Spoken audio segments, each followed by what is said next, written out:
Location locked. Oops, sorry. I think we're on already. I'm looking. I think I'm gonna go this way for now because I don't know what happened. Can you see me? I can't see you, but I'm just, well, hold on. Are you there? No? Something happened. I'm gonna see. Our rotation is locked. It says you're live. There, you're fine like that. Okay, we're gonna sit like this for now and hope. Right. Somebody help me. I'm going to live. There we go. All right, welcome back, and I'm all Flustered. I'm all flustered. Am I flustered? Actually, the camera's off. I'm sorry, the camera's this way. For y'all that are watching it in a phone, you're probably saying thank you. For those that are watching it on the big screen, you're probably saying, what the heck? Got black sides on both sides, so sorry. It's a tough day. We started doing this, and where's our Charles Whitman? Where's our?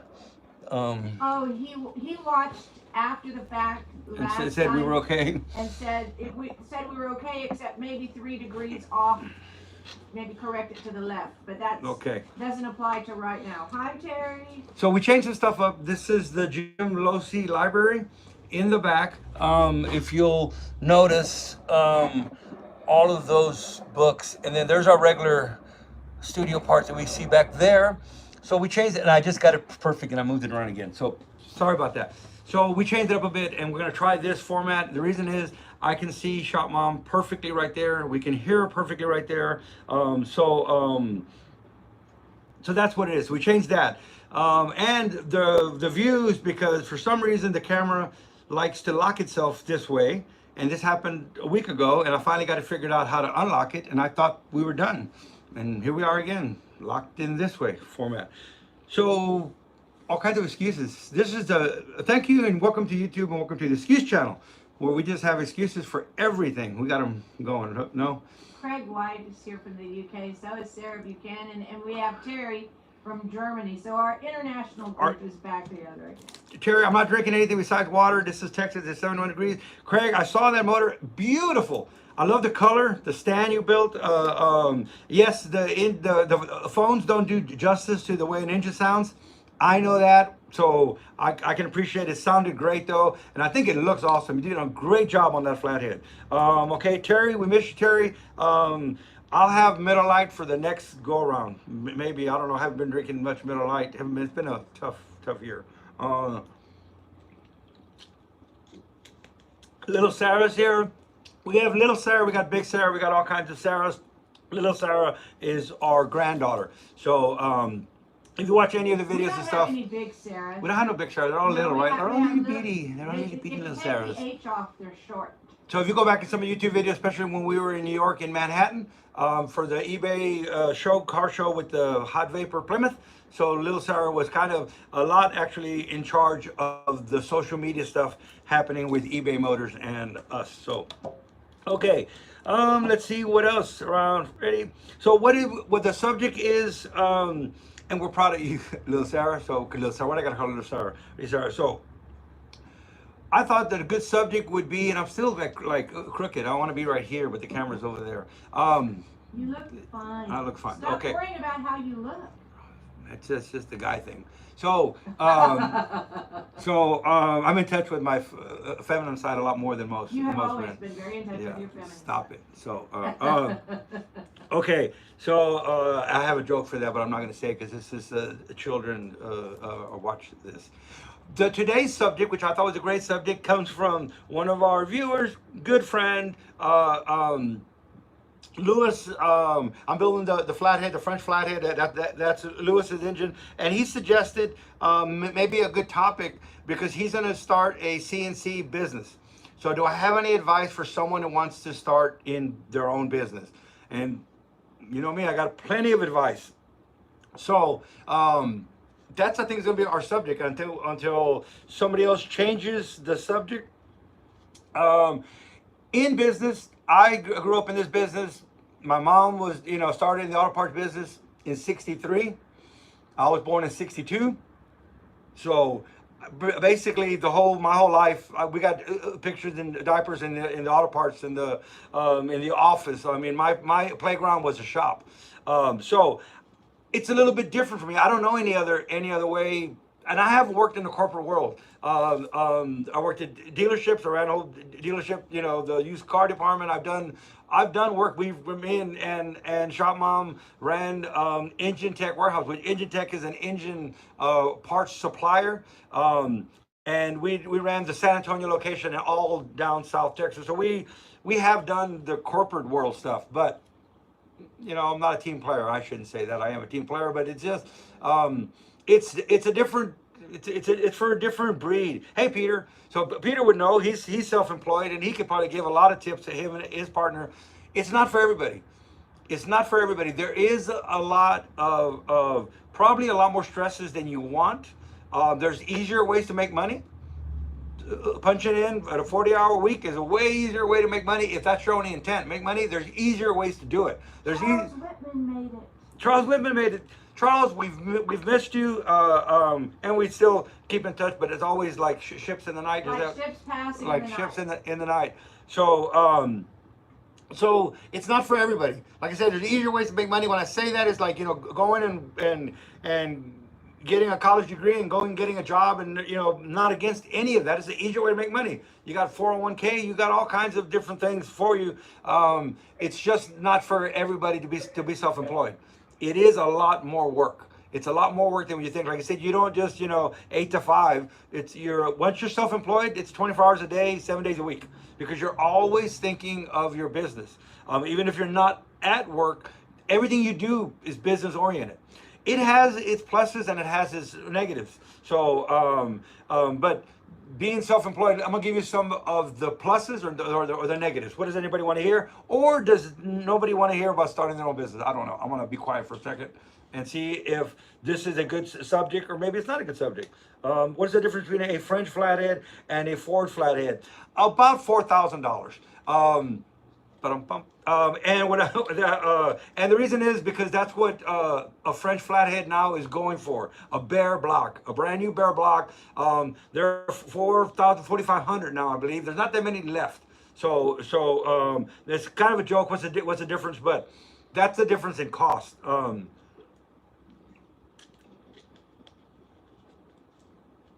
Don't talk and drink water too. Okay, so, but a French flathead, they come from France, and could be not totally accurate in all of the definitions, but this is what I believe is what a French flathead is. Okay, so they got the rights from Henry Ford to cast the flatheads in France. So they got the rights to do it. It wasn't done and shipped to there. They were casted there, and they were done for an industrial engine. So they're used for fire trucks, for water pumps, for generators. There was an industrial motor. Okay, so they get the rights to it. They cast them. They're really, really high nickel and real thick. I could show you on the front where the water pumps bolt on. There's 2 water pumps on a flathead, and all flatheads are real thin up there in front of the block where the water pumps bolt on. The first thing I do when I show somebody, they ask me what's the difference, I show them that block and I show them a French flathead block. The French flathead block, it's about this thick. It's a 1/4 inch thick metal right there. So since it was an industrial engine, it is thick. So all the walls around the cylinders, around the port, you know how flatheads like to crack, all that is really robust and heavy duty. Okay, at the back of the block by the bell housing, there was an hour meter. So there was a hump of metal. There was a whole pilot drill that went to the oil pump and the gear and the camshaft that's driving the oil pump. And it also drove an hour meter because these were industrial engines. So at the back, there was an hour meter that can keep track of how many hours this engine is run. Okay. A serviceman back in the day heard about them. They were there and supposedly went there looking for them and found them. Found them in an old warehouse, and somebody had inherited. I could be wrong on some of the stories. These are the stories that are out there, and it's like these myths and stories, but pretty much a lot of the stories kind of fit the same way. A serviceman, don't know if it was Air Force, don't know what military, an officer, I believe, goes, he finds them, works out a deal, and brings them back. At the time, there are like 1,000 of them. There's a lot of them. They've been here for a while. So what they do when they come into California, that's where the guy was bringing them in. They would machine the back part, the hour meter, the hole that goes in and grabs the gear that dries off the oil pump and the cam. They knock in a pin. Just drive in a steel pin and they grind the back of it off, and then they even spray it with some Rust-Oleum paint. So if you look at the French Flatheads, you'll notice that they have like a red epoxy on the whole engine, and the back where the bell housing goes, it's a Rust-Oleum paint, where in California they sprayed that where they ground off the hour meter. Some of them have Rex at the back, REX at the back cast into it. Most of them are all ground off. I've been seeing a few lately that are the French Flatheads that still haven't been converted. So they still have that in the back. But all that is removed off the back. It is now going to be used for a automotive engine. There are some differences. Right in the center head bolts, where the exhaust ports are, where they crack a lot, the French Flathead has a thicker deck on it, and that bolt goes further down into the block than a regular Flathead. So when you get a French Flathead, there is going to have to be some longer center bolts there. But for the most part, it's like one of the later model Flatheads. So a lot of stuff can be converted, and that's what we do. We just turn them into automotive engines. At the time that we built the Bonneville one, there was 100 left. Then we got one for Ward. There was, I don't know how many left. And then one that was actually within a few miles from here, was sold. Johnson City, actually right up the street next to Martin Brothers. It went to Johnson City. Johnson City went to New York. And from New York, long story short, it comes shipped back down here, and it's back here again. So there's very few left, and that's why they're $4,500. So I think if anybody wants to invest any money, let's cast some Flathead Fords, and I'm not saying we'll be rich, because no one ever gets rich in doing any of my ideas. So I'm just joking. Well, that's not necessarily true, because you pass them out freely. I give them freely, and everybody gets rich off of my ideas. I know. Right, just not you. EJ ProMods wants to discuss the fact that businesses are a great subject. What do you think about the future of motorsports and machining industry with all that force to electric transition? Awesome question. So here's the deal.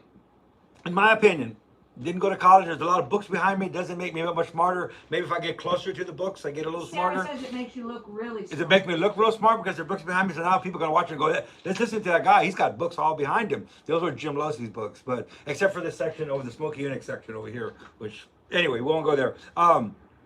Internal combustion engine ain't going anywhere. And I even say, like, ain't going anywhere, like a country guy. It's not. It's not going to go out in our lifetime. So what is happening is automotive machine shops are going away. How many were they a year ago, Shop Mom?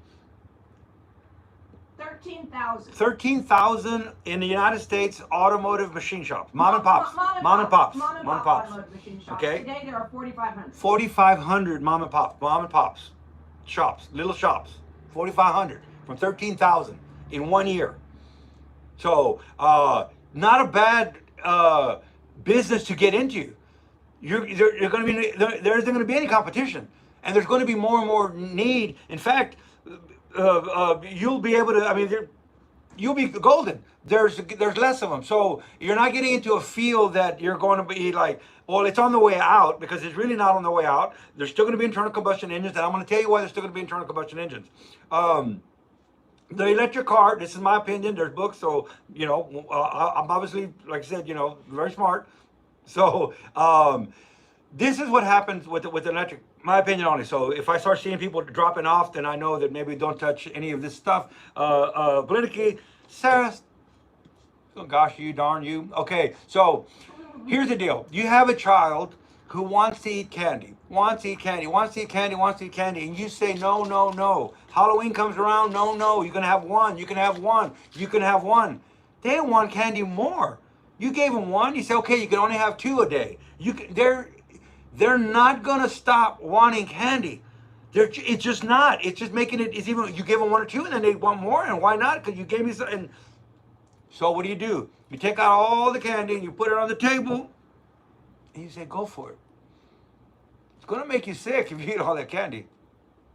You make the decision. Like Shop Mom always said, we have to empower the kids to make their own decisions. Yes, they're going to make some bad decisions, but they're kids. And if you start younger, they can, there's a thing about, everybody gets a trophy. No, not everybody gets a trophy. You make bad mistakes, but you learn from your mistakes. So if you start making decisions younger, then you know that I'm going to make a decision. I may make a right one or I may make a bad one, but it makes you a better thinker. You're making decisions. So it's like, what does your mom always say? I'm sorry for your bad decision. What is it? No, sorry for your choices. Sorry for your choices. So anyway, so your mom has all this in this theory. So here's my theory on electric cars. Electric cars are the candy, okay? And everybody wants it. Everybody wants it. Everybody wants it, right? Everybody in general, okay? So, powers that be, we're going to give you an electric car. There it is right there. And then we're going to give you the charging station. And then we're going to give you what you want. You want this. You really want this, right? But it's reverse psychology. I'm going to make you pay for this car twice of what you pay for a regular internal combustion engine. You're going to pay twice for that car. Then, when you go get it serviced, you're going to pay twice as much what it costs to service it, if not more. And then, in 3 years, the battery is going to be dead. And you're going to pay about 70% of the price of a car for another battery. And the numbers don't matter, but just what you get what I'm getting at you. I want to give you what you want so you can ingest this. And then in about a little bit of time, like eating candy, you get so sick that you yourself never want candy again. No, I told you, go ahead. This is what's going to happen, but go ahead. So the electric car is kind of, and I'm not saying I believe in the electric car. I believe in Tesla, not the cookie Tesla, the real Tesla, and the electric car. I believe in the electric cars from the 1800s. I believe in the electric car, the early Chevrolet electric car that really did work. I do believe that that is the future. It's just not today's future, tomorrow's future, or that's further out. And the reason is because they're giving you what you want. Do you know that I think it's less than 20%, or it's even smaller number than that, of the repeat customers that go buy a second electric car? Don't. Most people will not go back and buy another EV after their initial purchase. Most people because not. Maintenance costs are prohibitive, in addition to the fact that finding somebody who is qualified and licensed to work on electric vehicle is difficult in most markets. And if you're in Puerto Rico, try finding a charging station. Try to charge your car in Puerto Rico. So exactly. So they're giving you this in a sense, in a way, so that you can determine, I want to back off and go back to internal combustion. Okay, so that's why internal combustion isn't out yet. The key future in a step, we got to take steps, baby steps, is a hybrid. So we got to take baby steps. A hybrid still has a piston, still internal combustion engine. What's the newest thing that they're now trying to? This has been pushed at you a lot. I know you're seeing this. You're seeing this. Hydrogen. Honda made a hydrogen. Oh, everybody's making a hydrogen car. What happened to the Hindenburg? No one wants to drive around with the hydrogen bomb in their car. So I did a lot of studies on hydrogen. I built a lot of hydrogen generators. I do believe there's so much energy in hydrogen. There's just, and you make it from water. We have tons of water. We don't want to get into there about water, and we really do or not have tons of water. But I think that is the newest energy source. I think that's the way that it's going to be. But in all my studies of producing hydrogen, I came up and found that you cannot produce more hydrogen than the energy that it takes to split the water to make hydrogen. So the energy that it takes to make the hydrogen was more energy put out than what you got back in hydrogen. So a Briggs & Stratton 2.5 horsepower motor, yes, I got it to run on water. Hydrogen, electrolysis, boom, I got hydrogen. Man, it ran, it idled there perfectly. There wasn't enough power to accelerate it. It wasn't enough hydrogen. Okay, and then you got to store it. So here's the key. No one wants to drive around with a bomb in their car. The moment that someone, and here's the key, can make hydrogen on demand. Not a hydrogen filling station, not gas stations with hydrogen, not all this. Yes, hydrogen just puts out water. The back of the car, just water, which you can reclaim and make more hydrogen, right? But you got to fill them up. So you got to fill them up. So somewhere not on the car, the hydrogen was made, stored, transported, all this infrastructure of bombs everywhere. If you want to blow somebody up, blow up hydrogen gas stations, right? So that's the thing with hydrogen. So the moment that you can make it on demand, what does that mean? That means right at the throttle body, right at the point that it enters the engine, it's water. And at that moment, before it goes in the engine, boom, we got hydrogen. That's where we need to make it. Not in a shop, not in a building, not in store. No, no, no. The moment that we can make hydrogen on demand, that's when hydrogen will be the next feature. But what does a hydrogen engine run on? Right? Internal combustion. So here we go. Get into internal combustion. Internal combustion is going to be here for a long, long time. Everywhere. If you're going into restorations, you'll be doing it forever. But even in the future, stuff that's not even happening yet, and hydrogen cars still are going to have a piston. So don't get out. But unfortunately, everybody, there's an exodus of automotive machinists. I mean, so all right. Did that too much? No, you just actually missed a lot of what those songs. I didn't read any of it. Brian wanted to mention that he would drive a hydrogen car, but he's a little strange, and I said he fits right in around here. And I love hydrogen. And Charles Whitman, of course, says, good luck finding a charging station in Spain for your EV. And Sarah wanted to know, what is the average price of a battery for an electric vehicle? Several $1,000s. Yeah, several thousand. Now there's actually have rebuild batteries. So here's the thing. Oh, and while you're taking that drink of water, around Freddie wants to know if you have any videos on a Y block. And I don't think we did. No, but I think we have some on our Instagram. The one for Mercury Charlie is probably on our Instagram channel. Would be. I don't have any YouTube stuff. That's another thing. We got a lot of things happening. A lot of other things have happened. This year has been really, really crazy, and we don't know yet, and we don't even want to say what really things are changing. Stuff really what we would love to do is what we love to do. We love to teach. We love to teach. We love to get people empowered to do stuff themselves. The DIY guy is golden to me. I even have some of my videos in other shops where I go, I've been doing this for 40 years and you don't need to do it. No, you don't need to do that. But you don't want me telling the DIY guys to use a straight edge, because then you're going to have to up your game. And I get that now. I can understand why some shops or some people just really were offended that why are you getting offended that I'm showing you the precision way to do something. Not everything has to be in a precise way, but if you're going to learn it, learn that all the valve stems should be the same height. There's a few engines that have the intake and exhaust heights at a different height. Those are a few different examples of engines that aren't your normal. But for the most part, all valves are the same height. And there's reasons for this. We don't even get into that a couple weeks back, and then they say, you know what? I figured it out. I could be wrong, but like I said, in front of these books, I just feel smarter. And I think I got, is that they don't want the public knowing that all the valve stem heights should be straight. Because, lo and behold, you're going to be taking back every head because, you did it wrong. You did it wrong. And what do they say? They're adjustable valves. You can just adjust them. That's why you don't matter. No. Think about one example of a valve in a head. If the valve is higher than the rest of them, what's at the bottom? That means it's sunk in the head more, right? It's higher. All the valves are the same length. This valve is higher. The machinist sunk that seat in, right? When I'm checking, or it has a tulip valve, or there's issues, tell me that the combustion chamber volume is going to be the same as the one right next to it. And why are you offended that you buy brand new cylinder heads from a manufacturer and you assume that these are CNC heads?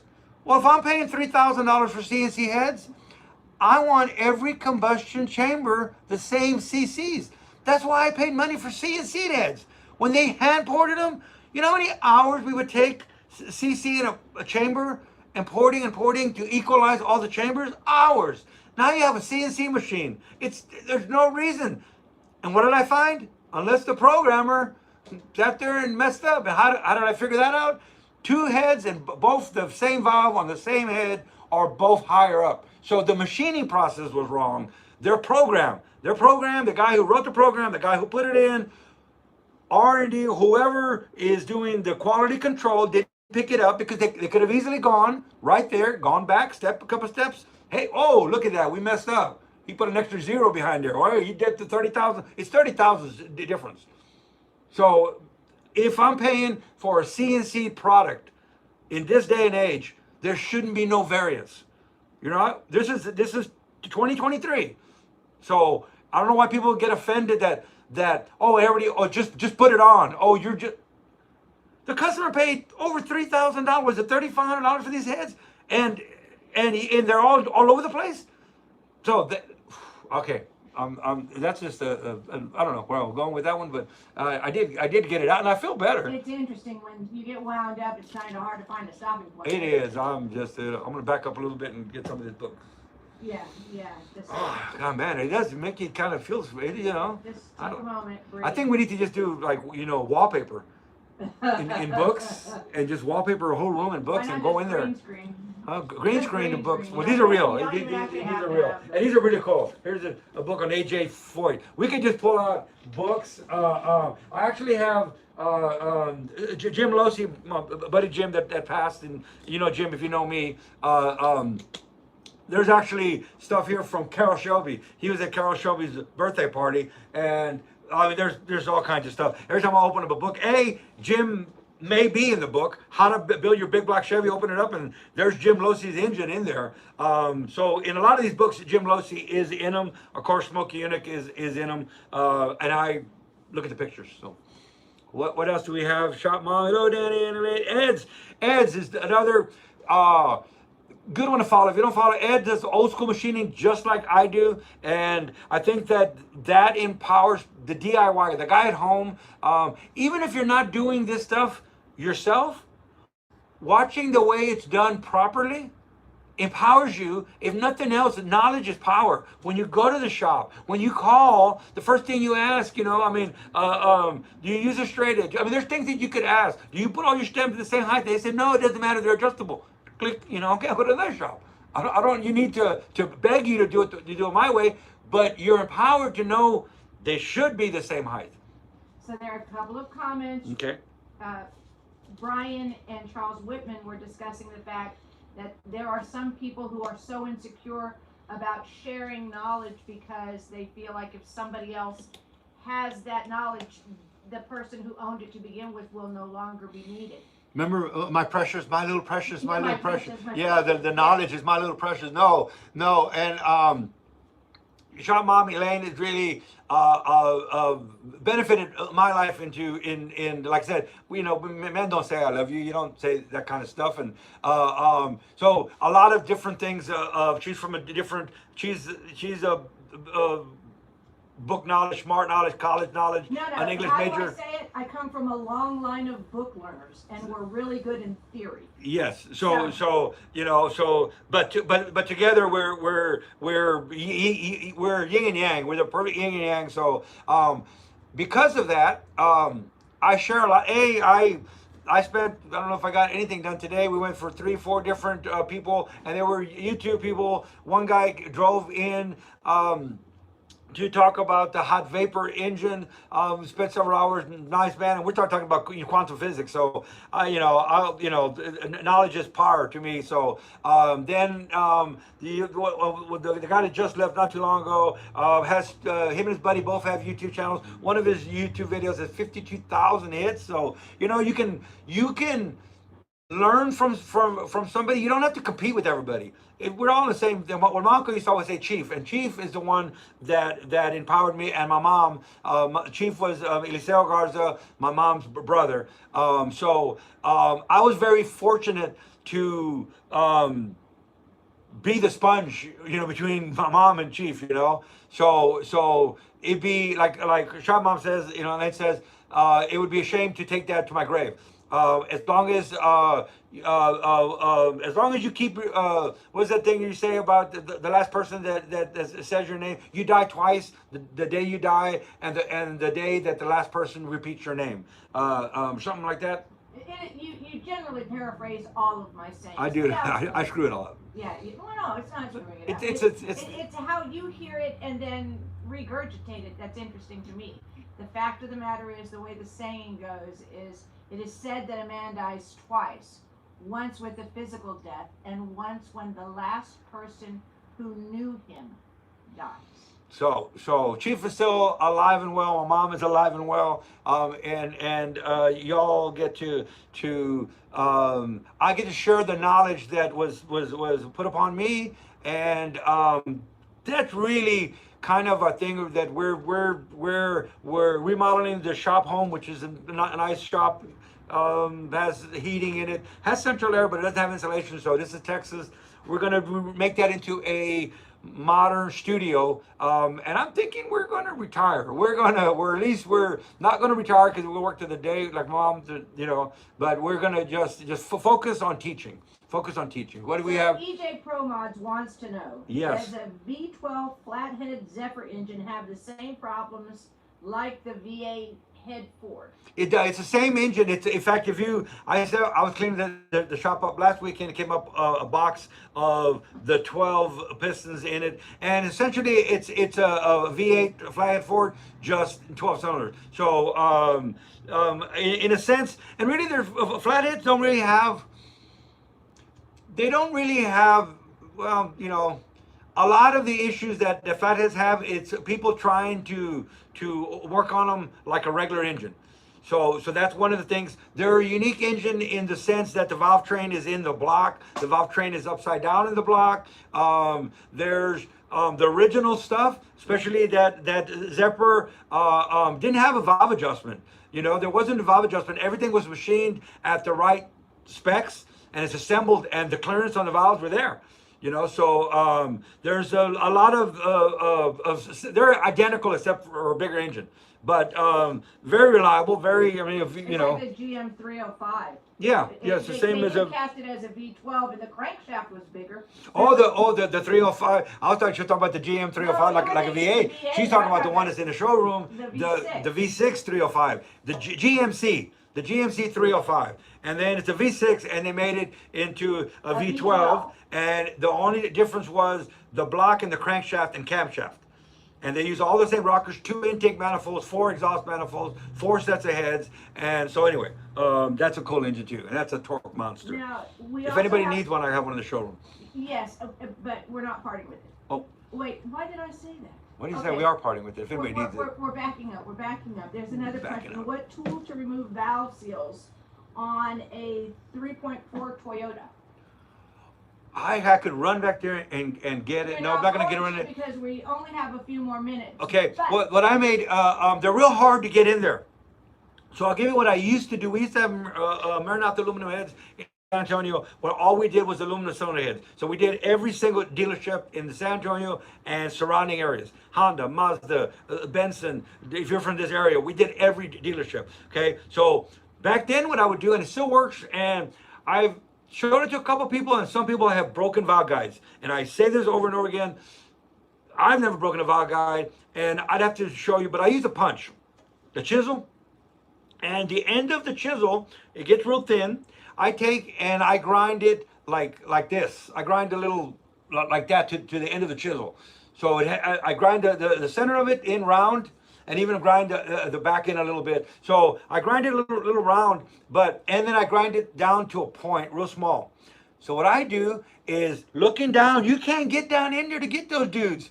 They're just in there, they're pressed in, and they're so hard. So what I do is I take that, the little spring on the top of the seal, and it's a metal sleeve on the outside, and it's a little spring, and the seal part is put it right there between the spring and the outer sleeve, right the corner, real sharp. Take a little hammer, tink, tink, tink, tink, and it just rips open the seal. So I come down the side of it and just rip the little metal off, and the seals come right off.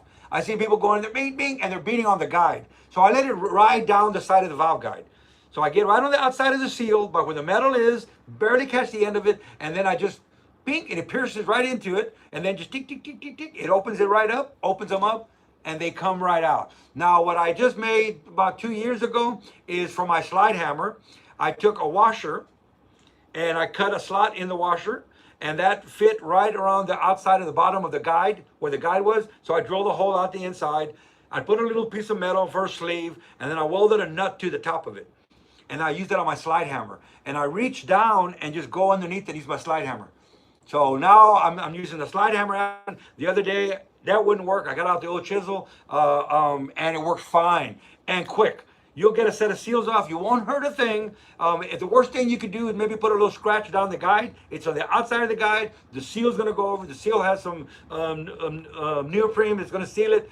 You're not going to hurt anything. But there's some people out there that would, what's the old saying, that would screw up a wet dream? I don't know what just, you know, anybody can mess anything up. So if you're one of those guys that shouldn't have a chisel or a hammer, then the slide hammer. In fact, I have a couple of these made that I actually think would be good patented. I actually want to do a line of automotive tools for automotive machine shops, because I have a bunch of tools that I have that are homemade, that are some of the best tools, because there isn't anything on there. But I know what you're talking about. It's a booger to get those seals out. They're inside where the bucket goes. It's really tough. So, all right. I like all the questions from ProMod. He's a machinist. He's an engine builder. Yes, but Big Waffle Louie had a good one. Okay. I know you're going to like this one. All right. And then we'll go on to the rest of the conversation, but we're not going to go too much longer, because you know how I feel about wearing out my welcome. However, okay. Joe Mama, thank you so much, because Joe Mama loves our channel. All right, Joe Mama. What Big Waffle Louie wants to know is, what is your opinion on the EcoBoost engine? I've heard some people that complain about it. What I do is what I tell people when they ask me this, I said, we're very fortunate in our business that we get to see everything. I saw it more when we were in San Antonio and we did every dealership, because I saw the newest stuff. So we see the Isuzu Trooper. You know, we see the Subarus, the head gasket problems. We see these problems that are inherently have problems before they even leave the floor, the dealership. Okay, so we get to see this stuff.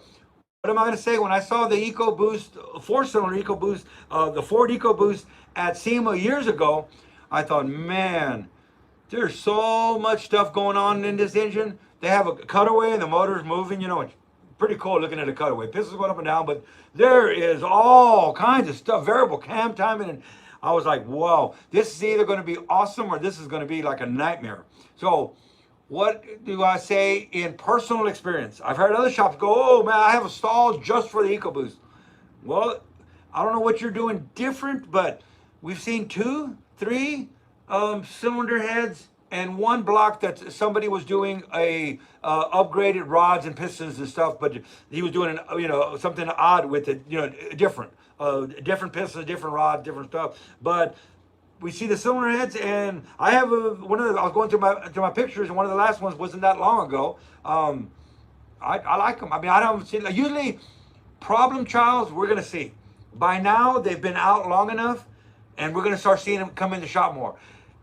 I have one shop, like I said, he has a stall that does nothing but those. And I'm like, that's wild. I don't know what's so either they're so bad that they just throw them away and put new ones in. That's why we don't see the cylinder heads.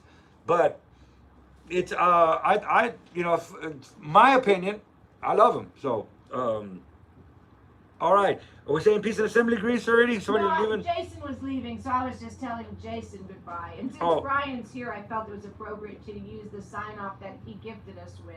That we use all the time now. That is used all the time, and I've even seen it. We've seen it used on other channels sometimes. We've seen it now being kind of used, and that came. We're just very, very fortunate to have some awesome people. I'm just I don't ever read or write anything. Lawnmower's here. Hi, Lawnmower. Hey, Lawnmower. So, okay. I have an EcoBoost. Yes, they're awesome. Not the transmission, but that's a different thing. It's not the engine. Transmission is a different thing. Ford's had a problem. Needs a book off that bookshelf. And Big Waffle Louie, we've been wanting to do chicken and waffles. So no. I want to do fried chicken with hot honey and waffle. Yes. So, and we want to get a nice waffle maker. Not that that matters to anything, but you got a picture of the waffle right there, and it's your name. And I really love to cook. That is my stress. And that was something that we were going to do last weekend, and we didn't do it. Well, no, because we made tamales. Yes, we made tamales last weekend, and we're going to make tamales again this weekend. I don't know if the last time I turned the camera on and went live from the shop, half the shop was usable and half the shop was a mess. Storage for years. And now 1, 2, 3, what is it, 3? I can get 3 cars in the shop now, and I still have plenty of room. I got my shop back. Yeah, so way more room than that. We got more. So Ed's machine wants to know if you're going to PRI, and the answer is no. Danny is not going to PRI. Who had to bring that up? Ed's machine. Oh, Ed, are you going, Ed? Tell me, Ed. Ed, are you going? Oh, stop. Tell me, I'm not even gonna look. Are you going? I was going. We were gonna go this year. My mom goes every year, and we were gonna go on my birthday, November 4th. We had dinner, and we were gonna go to PRI. So I don't feel bad. Ed's not going either. I feel really bad. But anyway, we were gonna go. We were gonna go, and I was going to take my mom around and show her off to everybody. I was going to take her over to meet Lake Speed. I was going to take her over to meet if Gail Banks was there. I was going to take her over. I was going to. Not going either. So. I saw that, and so that was our plan. Is that man? I was so excited because. Like I said, I was going to show my mom off. That's where I learned everything was from Chief and my mom, all my business stuff. I was going to show her off. And to top it off, well, that's bad enough. There's nothing to top off. Now my mom has passed, so there's not on that. But, no buts. We hate that, right? When you say, but, no, there's no but. Our engine is going to be there. Our compressed air engine, which if y'all been if y'all know anything about the compressed air engine, is used the compressed air supercharged engine. So do y'all know about this? Mickey Thompson put a bottle in a dragster and tried it a long time ago. This wasn't something new, but what is new is the development of this new compressed air supercharger. So Del Van Zym, that's how you pronounce his last name, and Carl, they used to, they had NOS, they sold NOS, they had 5 years non-compete. NOS meaning NOS, nitrous oxide systems, NOS, the real. People who don't know. Yeah, not new old stock, the real nitrous oxide. So they knew power adders. It was actually developed, and then a lot of the dyno was done, the tuning and the development was done on the dyno that we have before it was ours. So while Dave Phillip had it, it's a Toyota TRD dyno, and we didn't need to go into all that. When we bought the dyno and I'm moving the dyno into this building, I see a bottle, and I go, "What's that carbon fiber bottle there?" And he says, "Compressed air supercharging," and he tells me how it works. And that was it. It was developed, and that was it. So they just wanted to make sure everything was right. They spent tons of money in developing the valve because the valve would freeze up right out of the bottle. So there's a bunch of different components and software and things that had to be developed. They did all this to develop. They had one Camaro in California. They're from California, small block Camaro, and that they put a single bottle on, and it worked. And that was basically it. So I said, man. So tell me about it. Okay, well, it's dense air. So at the time, it was about 30 degrees below zero is what they were getting on the dyno of inlet air temperature. I'm going, what? 32 degrees below zero? Nobody wants to use that 32 below zero because that's freezing. The inlet air temperature?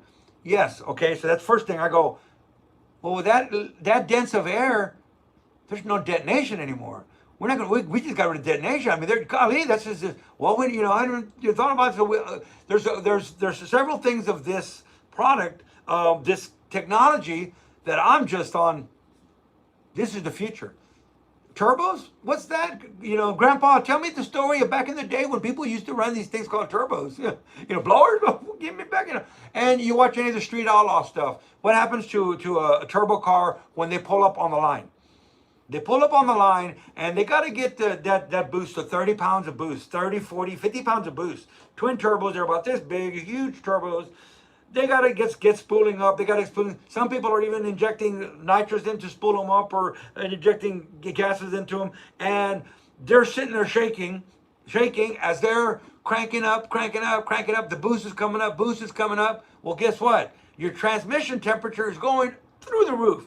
A $10,000 transmission, I don't know how much for a torque converter, and your temperature's going up. Well, the guy next to you, what's the guy next to you doing? He's the nitrous guy. He's going. He's not. You know how much nitrous costs? He's not burping the system. He's not getting the air out of the system. He's burning your transmission up. Oh no, I got to pull up and I got to, I got to throw all that nitrous in the air. Shoot, I got to do that a few times. I'm purging the system. Yeah. No, you're not. You're purging his transmission, right? So the nitrous guys know it take a long time to pull up because the turbo guys are burning up their transmissions. It's a violent. Have you seen the Street Outlaw stuff? They're shaking. The car's just shaking. It's like 5 cats in a bag just ready to come out. It's either going to blow up or it's going to take off. Then they have too much power. So what happens? If you watch the pipe, all the nitrous guys, you see the pipe color change when it goes into nitrous and then it's not a nitrous. You see the boosted guys.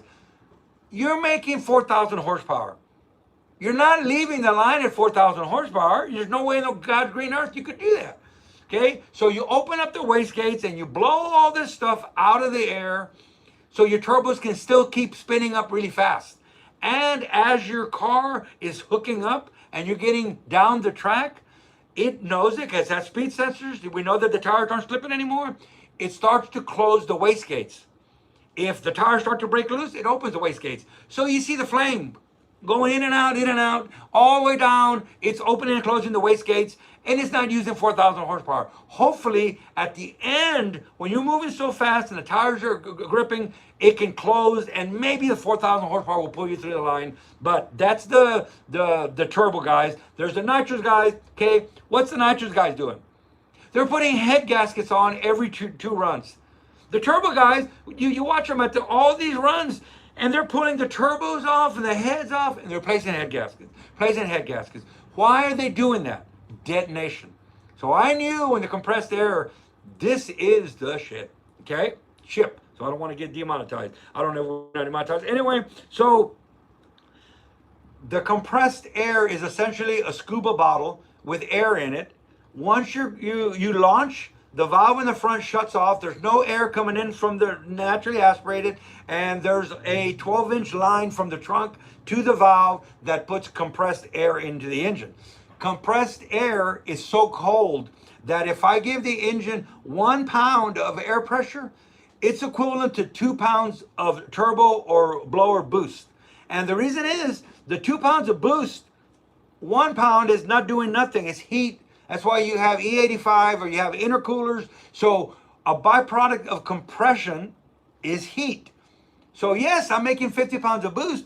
You're not making 50 pounds of boost of horsepower because you're probably equivalent to 25 pounds of our air will get you the same thing as 50 pounds of your air because yours is hot, mine's cold. Okay, so that's the thing. It's cold, dense air. So we ended up, we built the first compressed air engine, did a little bit of cam work on it, a little bit of something else. If you watch Mark's Camaro, listen to it going down the track. Doesn't sound like other cars, and it's kind of weird. Well, that's a little bit. My valve stem heights are all the same height.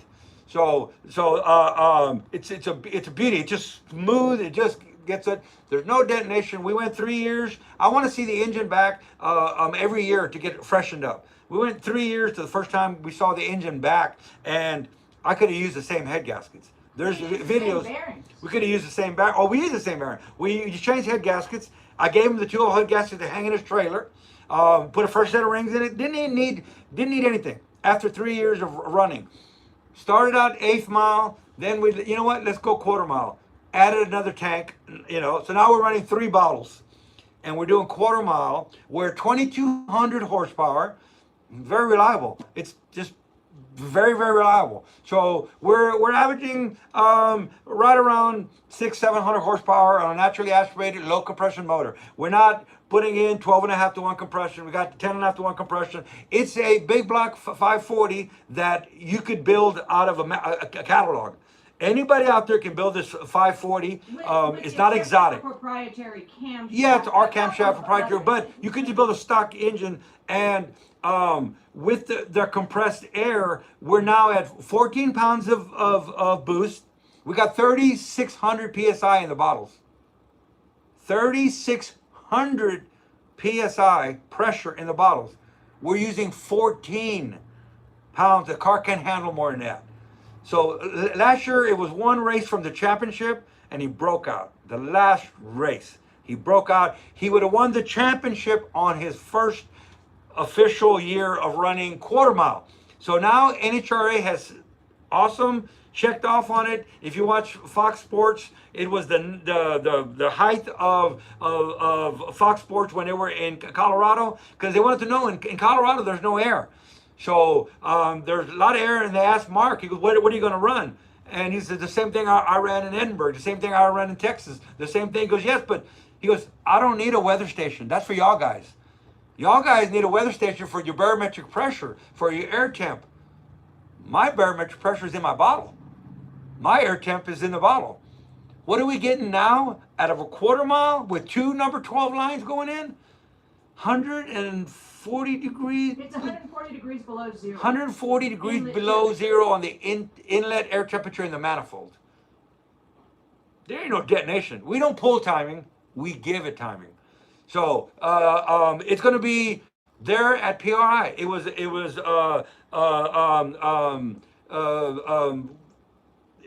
what is it when they invite you? It was invited. So it's invited. They usually invite cars that are cutting edge technologies. There's cars in the booth. All the street outlaw guys are going to be in all the different booths and stuff. And kudos. If I could be in there, it'd be awesome. But when you get invited as just new cutting edge technologies, it's the way to go. So it would be quite the honor to be there. It's just been a rough year. It has been a rough year. So our engine's going to be there. Mark's going to be there. And we'll be here with you guys. We'll do a special PRI here. Maybe I'll do a blue screen, a green screen, and we'll put PRI in the background with people walking around or something. I don't know.